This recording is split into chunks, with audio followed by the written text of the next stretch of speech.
This is the largest mountain bike you can buy, and I'm not just talking about these mind-blowing 36-inch wheels. This bike is designed for riders up to 7'5". That's 2.3 meters. Yeah! The grips, brake levers, pedals, seat, everything is massive. It has 2 giant front brake rotors giants need stopping power, especially with all the leverage in these 36-inch wheels. But are giants actually buying these? Can these huge 36-inch wheels roll over anything like they look like they should?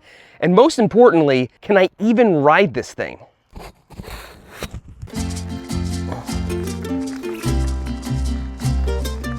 I can sort of, but my feet are like floating over these pedals. With the seat slammed, I can barely reach the pedals. I brought a shorter seat post. Much better. I'm Seth from Berm Peak. I'm 5'4", and today I'm testing the Dirty Sixer all-road.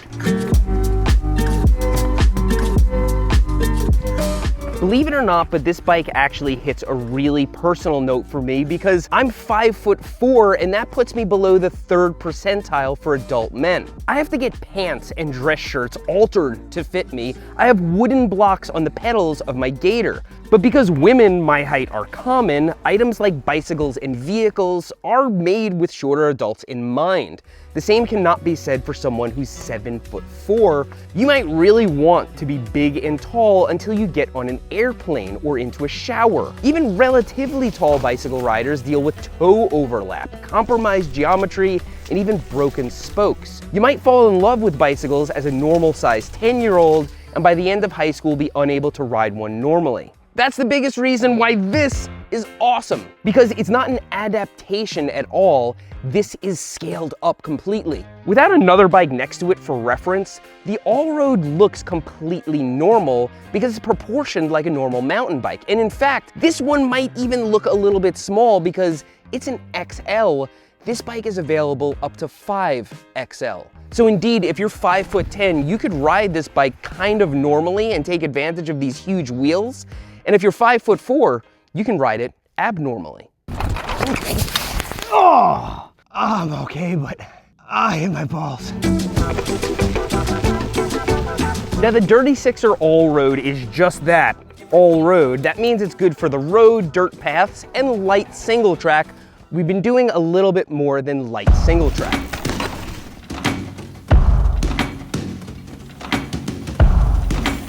There are reasons for that. For now, there aren't any 36-inch suspension forks on the market, and things like tires need some creative sourcing.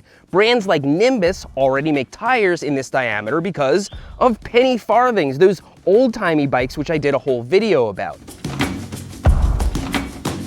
But Dirty Sixer did need to manufacture more than a few custom parts for this bike. These 36-inch rims are double-walled and laced with 36 14-gauge spokes to giant hubs that look like they came straight off a fat tire bike, except the front hub has one 6-bolt rotor mount on both sides. 36-inch wheels are a timely topic because everyone's freaking out about the possibility of 32-inch wheels becoming mainstream. These are much bigger than 32-inch wheels, and we're all asking ourselves, does this roll over stuff better?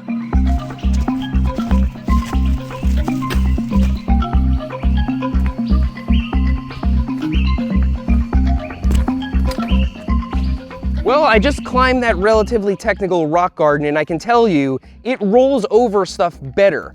Of course, the lack of suspension and tire knobs is working against me, but these kind of offset it. Although the bike is large and the tires don't have that much tread, maintaining your momentum is no problem. A big rock becomes a speed bump with these tires. Handling is different. Clearly, riding the same single track on a standard sized bike always gives you a lot more latitude for maneuverability. But as a small test rider, I'm contending with a lot more than just the large wheels. Look at these pedals. It's like someone copy and pasted 2 normal sized pedals together. Here it is compared to a normal pedal. And the grips, look at this next to a normal grip for comparison. The diameter is absolutely massive for huge hands. Even the bottom bracket shell is thicker than average, and it uses a 30mm steel crank axle. And although these cranks are 175mm, which is close to normal, the larger sizes have up to 200mm crank arms. But the most striking accommodation for large riders is clearly the brakes. These hydraulic brake levers are absolutely massive. Here they are compared to a normal one. I had no idea brake levers this large even existed, and paired with these grips, it might even feel strange to someone with large hands because they're probably used to small grips and small levers. You can also see this front brake hose connects to a little block on the fork, which splits it into 2 hydraulic lines. It then connects to 2 calipers with dual 203mm rotors. The necessity for this is not immediately obvious. It seems like overkill for a fully rigid bike with penny farthing tires, but then again, this bike is rated for up to 400 pounds, and the leverage 36-inch wheels have is significantly more than 29.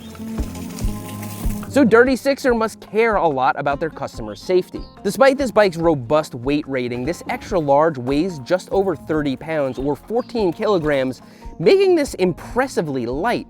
And we should talk about the price, which is currently $3,000. It may seem pricey for a rigid mountain bike, but clearly they put the money into a lot of custom and hard to source parts. Compare that to a totally custom built bike with 36-inch wheels that you sourced yourself. Seems fair considering how specific it is.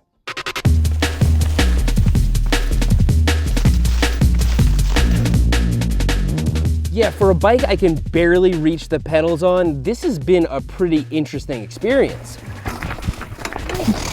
The feeling of 36-inch wheels rolling over giant obstacles is pretty awesome, and that's especially where it shines. You only have to lift the front a little bit to get this going over a big rock. And at the end of the day, if it wasn't already apparent, the All-Road is not an enduro bike, yet we've been testing it on mountain bike trails, and as we've established, the bike doesn't actually fit me. So I went for a ride with my friend Mangler, who's 6'5".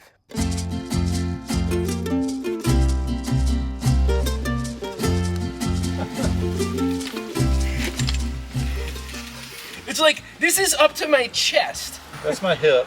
This is like almost like back in the day when 26 was the norm and 29ers came out. Mangler was amazed when he first saw this bike, especially because his huge 29er trail bike looked tiny in comparison. But in reality, we could have gone with a larger Dirty Sixer for Mangler. This XL is actually made to work with riders as short as 5'8". It's interesting that it's so big, yet my knees can almost hit the handlebars. Check out the height difference between Mangler and I and what my bike looks like next to him and this Dirty Sixer. People who ride the 5XL, like Shaquille O'Neal, would make Mangler look small. Riding behind Mangler felt kind of hilarious. I feel like I'm a little kid with like my dad in front of me, like on a 24-inch. I'm really impressed that in the wet, with as much tread as you don't have.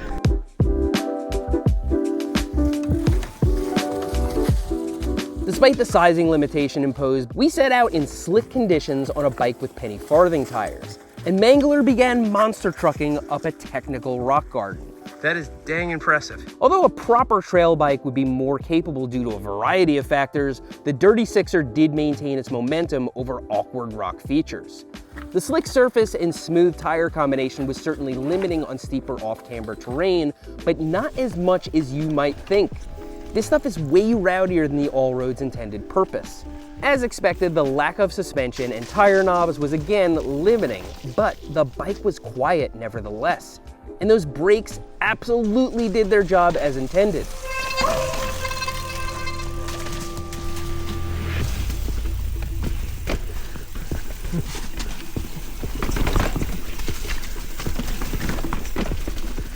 It's pretty crazy how nonchalantly you went down that little cut.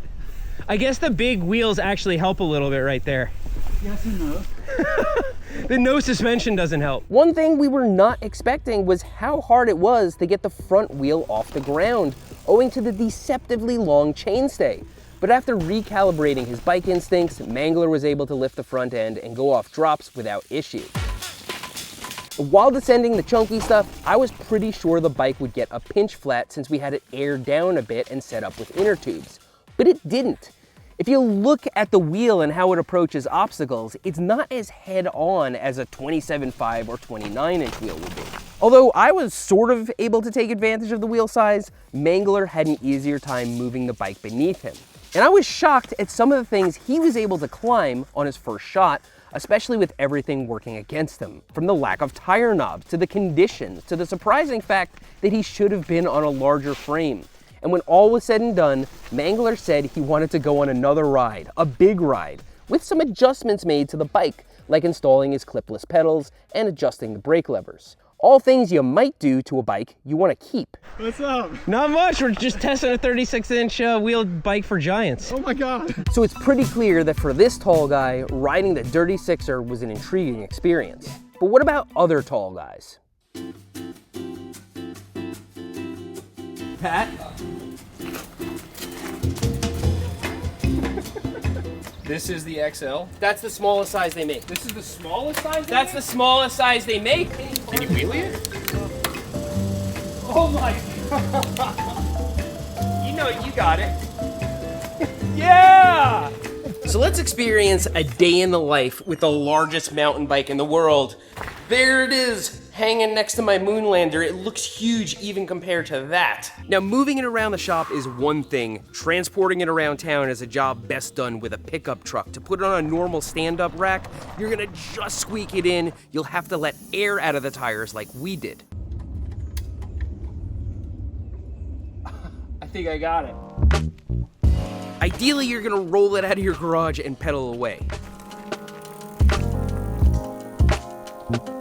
I gotta check my speed here and remember that there's no suspension on here or tubeless tires. Ooh. Still, the bike wants to go faster than it has any business going, especially with a rider as small as me on it. As you can see, I put smaller grips on it because I crashed when we were getting B-roll. I ran out of hand and couldn't squeeze the brake lever. And I can't really get over the bike either. But I'm not out here in the backcountry to break land speed records or ride techie stuff. There's something very specific that I want to show you down at the bottom. Okay, let's see how this goes. Fording a river on a Dirty Sixer should be just like a horse. My thinking is the big wheels should keep the bike up high out of the water, and they should roll over all these rocks in the river really easy and keep me upright. I'm gonna try my luck. It is actually rolling right over the rocks real good. Oh, we're still in it, we're still in it. We're still in it. Yes! Yes! So that settles it. The Dirty Sixer All-Road is a horse, and it's pretty dang good at technical climbing to get me out of here. So this could be a great bike for you if you're large or if you love horseback riding but you don't like horses. See, the brand Dirty Sixer was started in 2013 by David Fulch, a 6'6" cyclist who was frustrated with stretched out bikes that felt like afterthoughts for tall people. Early on, he was building small batches for NBA players and eventually releasing more mainstream offerings. Since then, the brand has released many 32-inch wheeled bikes, including a gravel bike and even a polished e-bike with a mid-drive available in 32-inch or 36-inch. These bikes don't look like hodgepodge afterthoughts like you might expect. They're made with thoughtful attention to detail and at prices that I honestly find pretty fair considering how niche this market is. I don't fully understand how David ever expected to make money with this, but thankfully he apparently has. I know people groan when they hear about new wheel sizes being tested by major manufacturers. We're bracing for our expensive mountain bikes to become obsolete again, as if by clockwork. But David's mission to scale up normal bikes is not innovation for its own sake. It's a totally transparent and noble mission for people who can't fit in normal cars, airplane seats, showers, and beds. It's pretty cool that someone's making bikes that fit them and continuing to improve them year after year. I hope you found this fascinating. I hope you learned something, and if you didn't, I hope you at least found this video entertaining. Thanks for riding with me today, and I'll see you next time.